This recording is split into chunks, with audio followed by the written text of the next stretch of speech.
Was interested in kind of your answer about how your perspective and take on Watson and Holmes is different, and how that lens gives it a freshness that, basically your take, or how do you keep it fresh?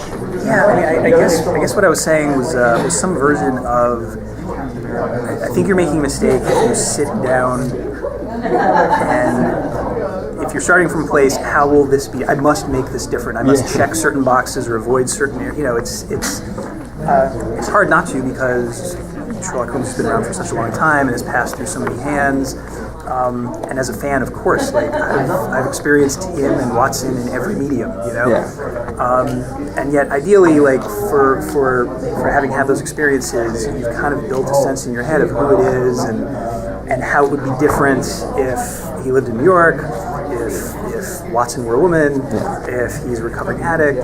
So,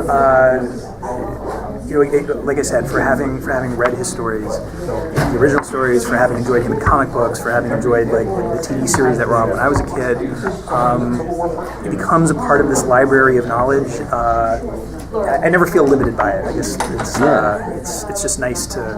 It's also great to look back and see people who did a great job. That's inspiring. People who really had an affinity for the characters and the franchise and made it infectious. Yeah, it's clear he's one of those characters that there's never going to be enough versions of him. So with the binge culture now and how we watch shows, does that change how you run a mostly procedural show? Does that come into your? I don't know. I don't know that.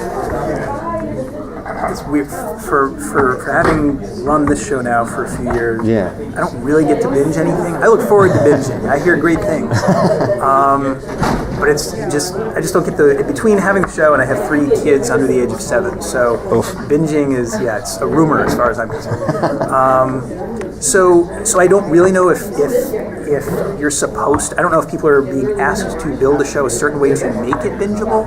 I'd like to think that if you're doing it well and it's a good version of whatever genre it is, if it's a strictly procedural show but you're doing it really well and you have a great cast, people will consume it as quickly as they can. So, we absolutely the procedural side of our show is important. That's the engine, that's the skeleton for every show, and we need to honor that. But for us, it's the most fun comes out of the character stories, and going home with Sherlock and Joan, and meeting members of each person's family, and building to something. At the end of the season, we tend to get. Last year was a rare exception, but we tend to get more serialized the deeper we get into the season. Yeah, and that'll be the case this year. So. Yeah, with Moreland. How do He's very bingeable. Moreland is, I agree. So how do you, like you said, the buddy is the element is what makes the show, but how do you come up with all these awesome mysteries every week? What's your biggest inspiration? Do you just have a internet, do you just have a Word document, everyone just sends you things, or I guess what's your, it's funny, it's like a think tank? Really, I've been blessed with great staffs, at different times, and I have some writers on the show who've been with us from the beginning. Every time you find someone who can see the show the way you see it and can come up with these stories, it's I sleep better and better at night. But these days, it's really in the first season, nobody knows what the show is necessarily because you're finding it as you go. At this point, there are DVD sets that can catch you up really quick. But everyone knows what the show is supposed to be. Everyone knows the kinds of stories that I respond to, that CBS wants and pursues. So writers will tend to float a 2-page story document to me. And I wish I knew what the ratio was. I'm trying to figure out for every sale how many story documents sort of go through the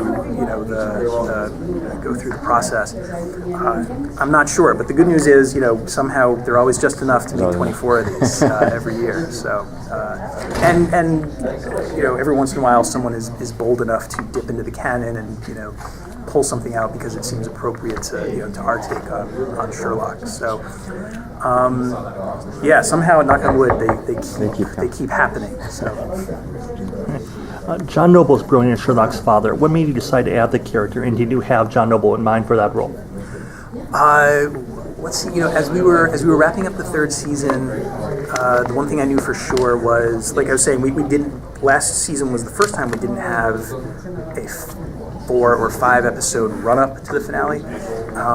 We finished a 12 episode arc with Kitty Winter. We told a fair number of standalone episodes, and what I kept seeing more and more clearly as we were in that second half of the season was a finale that would be about Sherlock's sobriety or really putting it in jeopardy. And so once I decided to tell the story of a relapse, it just felt natural. It felt true that Sherlock's father, his absentee dad, would be drawn in again. For all the horrible things Sherlock has said about him over the years, he did get this ball rolling. He did put Sherlock up in this house in New York. He did assign Joan Watson. So I don't think you could ever say he's utterly disinterested in Sherlock. He's done enough here and there. As far as bringing in John Noble, I was a devoted Fringe fan. Loved him to death. One of the anyway. Just talk about Moreland, not Walter. But he was fantastic, and he was a lot of fun to watch. And so every once in a while, when I would think about who might be a good candidate for Sherlock's dad, he was always in my head, but I didn't know if the stars would align and deliver him to us. But they aligned, and he's with us, so it's great. And one last question: what were the challenges bringing such an iconic character that's been written in so many different ways in the 21st century, yet keeping the legacy of Holmes rooted? Wait, say that again? Oh, sorry. Losing my voice a bit. That's okay. What were the challenges bringing such an iconic character that's been written in so many different ways into the 21st century, yet keeping the legacy of Sherlock Holmes rooted? In the beginning, it was really a matter of just keeping your blinders on. I was saying to someone earlier, if you want to get into the Sherlock Holmes business, you can't be surprised or disappointed once people express skepticism or concern or want to compare your product to someone else's. That just comes with the territory. But in the beginning, it's a challenge. You don't want to get bogged down in that. You just kind of want to look straight ahead, do your work, execute your vision, and if it goes and if it's contagious, that's great. And if it doesn't line up with people's expectations, they'll move off it. Easier said than done, I know, but to sort of not hear all that buzzing, but that's really how we operated as we were developing the show. And I think you asked about how do we keep it grounded or true or correct, grounded. For me, the biggest grounding element has always been Sherlock as an addict, or Sherlock as an addict in recovery. As much as I love, once I really started thinking about doing a Sherlock Holmes show, I love comic books. I love superheroes. The best are relatable, or at least they have elements of their lives that are relatable. And that's really why I settled on the idea of him. This person who is known to have had an issue with narcotics, that he went too far, crashed, and is now building himself up again. That people can relate to. People can't relate walking into a room and spotting 10 different things that tell them what happened in here a half hour ago, or dissecting a crime scene. That's fun to watch, but it's not relatable. So always keeping that in the forefront, never leading with it, never saying this is a show about addiction, and sometimes we solve mysteries, but making sure that that's always cooked into the cake every week, or at least over the course of the season. I think that's gone a long way to making our Sherlock a success.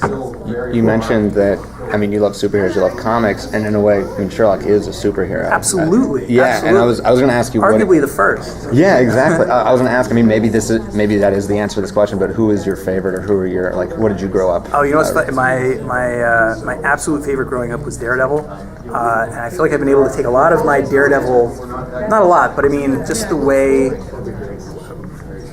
when I was a kid, Frank Miller was right. It was his run. It was Yeah. his great iconic run, and the way he would describe Daredevil, Matt Murdock's sensitivities to things, that was absolutely in my head as I was writing Senses of our Sherlock. mystery, yeah. Like, he's probably got a problem with drugs because the world is so loud. So thank you, Daredevil, and thank you, Frank Miller. Awesome. Thanks, guys. Yeah, thank you. Thank you. Awesome. Thank you, Yeah. guys. Appreciate it. Nice to meet you. Likewise. Andy. Likewise.